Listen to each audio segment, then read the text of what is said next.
Salut à tous, bienvenue dans cette nouvelle analyse de Grill Auto Foot 15. On est un petit peu en retard là, cette semaine, mais l'objectif c'est bien sûr d'avoir un suivi sur toute l'année, voir quels sont les résultats qu'on va pouvoir obtenir. Je vais aller assez vite, hein, il faut que vous puissiez voir cette vidéo juste avant le début, il reste quelques heures. Et je voulais commencer par ce petit point d'actualité. Hendrik qui pourrait rejoindre l'OL, ça ce serait une superbe nouvelle. Apparemment, il serait convaincu par le projet de l'Olympique lyonnais. Ce serait assez magnifique d'être prêté, d'avoir ce joueur. Très talentueux du côté de Lyon. On va commencer donc l'analyse avec un Auxerre, Marseille. Pour ce match, je pense qu'il a une base, assez sereine à aller chercher. C'est Marseille qui n'a plus enchaîné là depuis 3 matchs, qui a beaucoup de mal, mais qui devait gagner ce dernier match à domicile face à Angers. Je les vois se reprendre, malgré, voilà, quelques absences. Je les vois se reprendre face à Auxerre qui est, quasiment l'équipe la plus nulle du championnat avec Metz. On a ensuite, Monaco face au Paris FC. Que dire de Monaco? Déjà qui sont 2e et qui doivent faire mieux, tout comme Marseille, et ça semble prendre un petit peu une meilleure voie. Là, on voit qu'ils sont capables générer plus de 4 expected goals. À domicile, ça doit faire. Ils doivent se mettre en confiance avant de se déplacer du côté de Bodo Glimt, le club norvégien. Donc Paris FC qui est allé chercher ce point du match nul tout de même face à Lyon, donc un très bon visage. Mais on voit que dans le jeu, bon, c'était assez pauvre, hein, des 2 côtés. Mais à l'extérieur, là, face à Monaco, ça risque d'être assez compliqué pour le Paris FC qui est seulement 13e à l'extérieur. Une seule victoire. Ensuite, on a Rennes-Strasbourg, un match qui est un peu plus, équilibré, peut-être le plus équilibré et le plus compliqué à prévoir dans cette grille.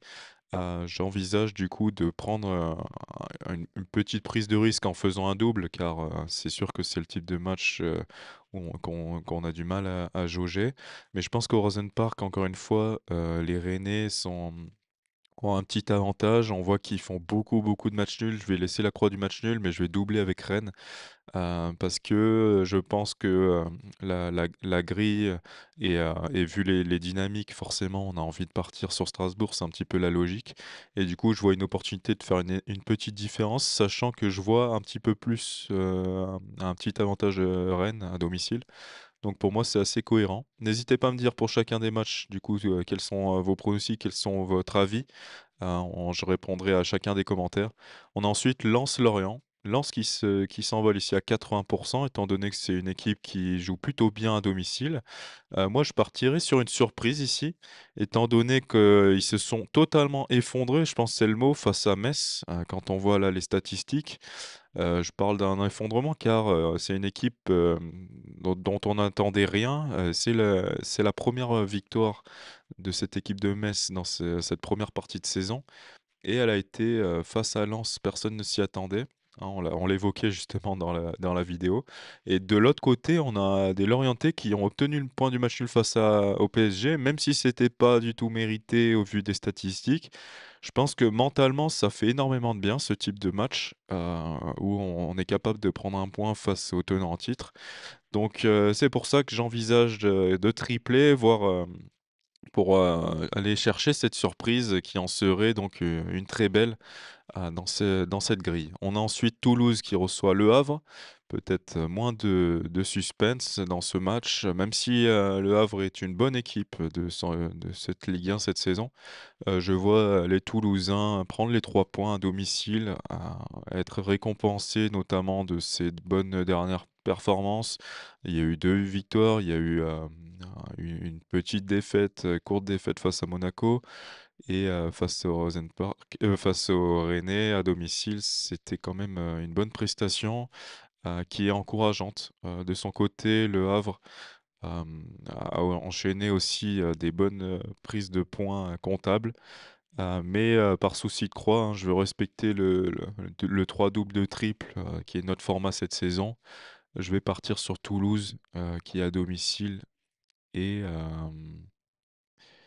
9e. Le Havre à l'extérieur, 14e. OK, on enchaîne donc avec Nantes qui reçoit Metz. Je dirais que les Messins, justement, il faut s'en méfier. Un petit peu comme les Lorientais, ils ont su, heu, ils ont su relever, la tête, et gagner enfin, un 1er match là dans cette Ligue 1. Je vois justement une équipe nantaise qui est aux abords, qui a beaucoup de mal à lancer cette saison, même à domicile. Je crois que c'est la pire équipe à domicile. Ouais, ils sont derniers à domicile, une seule victoire, un match nul. Et à l'extérieur, on a une équipe mécène qui est dernière, mais je pense que ça peut lancer un nouvel élan là, cette victoire face à Lens. C'est clairement, très bon mentalement. Je vais chercher la surprise avec un double. Donc c'est la deuxième grosse surprise que je vous propose. Ensuite, on a Lille-Angers, je ne vais même pas rentrer trop dans le détail. On a une équipe de Lille qui doit absolument prendre les 3 points à domicile.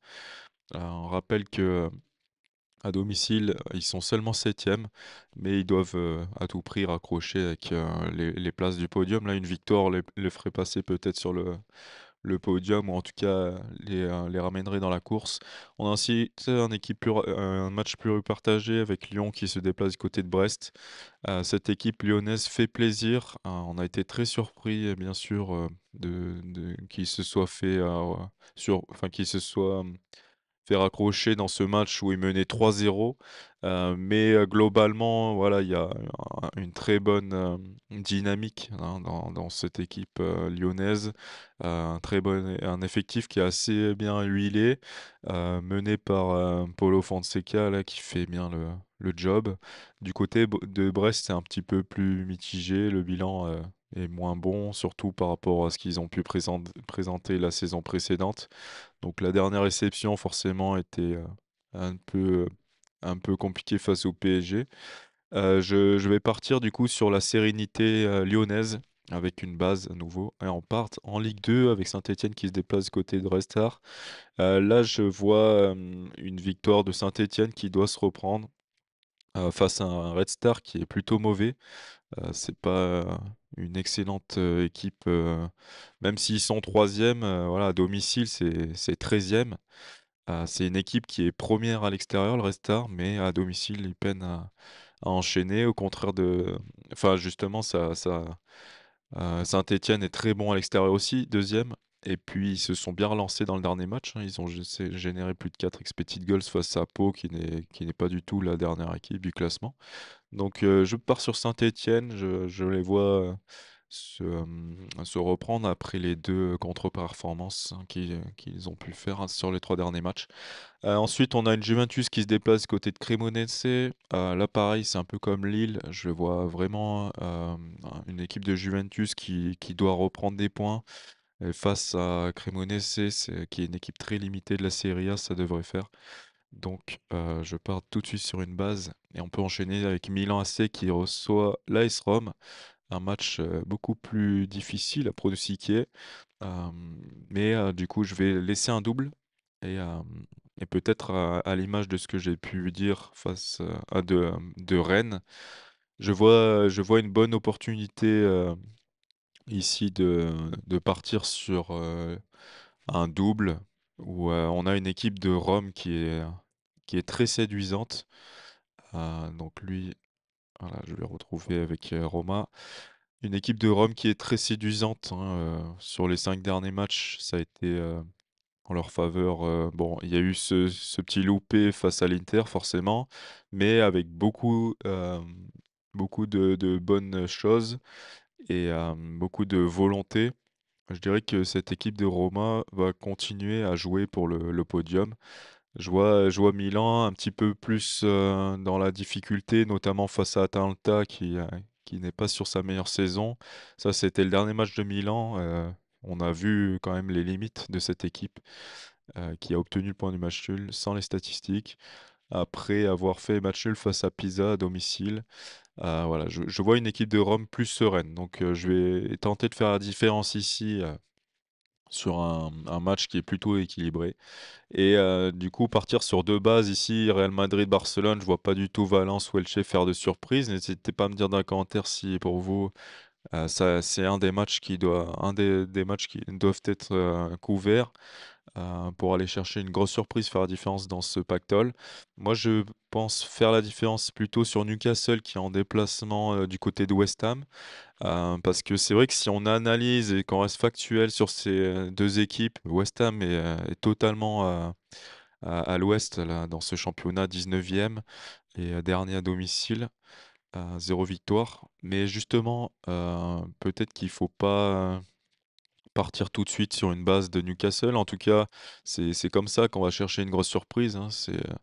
Bien sûr, des fois quand il y a aucun argument, là c'est un peu le cas, il y a aucun argument, qui porte vraiment, qui donne vraiment envie couvrir, West Ham, pardon. Mais, je pense que c'est une bonne opportunité du coup d'aller chercher ce pactole, d'être le seul joueur à obtenir le 14 sur 14. Je pense que les triples, c'est que ça comme ça qu'il faut les placer. En tout cas, c'est ma physionomie pour le moment. C'est ma logique et le dernier, donc Liverpool qui reçoit Aston Villa. Aston Villa a déjà fait une grosse surprise en gagnant City à domicile. On les attendait pas du tout, prendre les 3 points. On voit que ça s'est fait un petit peu contre le cours du jeu. Bon, Liverpool à domicile, sachant que là, sur les 5 derniers matchs, il y a 4 défaites. Je dirais pour, l'argument, c'est que face à Crystal Palace, ils ont fait jouer l'équipe B, donc ils ont pu se reposer. Mais là, avant de recevoir le Real Madrid, faudrait vraiment qu'ils reprennent, les 3 points et mentalement qu'ils se remettent d'aplomb. Donc je les vois gagner ce match. On est du coup, avec, 3 doubles et 2 triples, on obtient cette grille et donc pensez bien à vous abonner pour avoir toutes les semaines nos pronostics et le suivi de ces grilles. On fera le bilan, à la mi-saison et puis à la fin de saison, voir à combien est-ce qu'on en est, combien on se situe. C'est très important d'avoir une bonne gestion de bankroll si vous voulez, être, le moins perdant possible sur le long terme, hein, parce que c'est assez difficile d'être gagnant. Donc, j'espère que ça vous aura plu. En tout cas, on se retrouve la semaine prochaine. Salut à tous.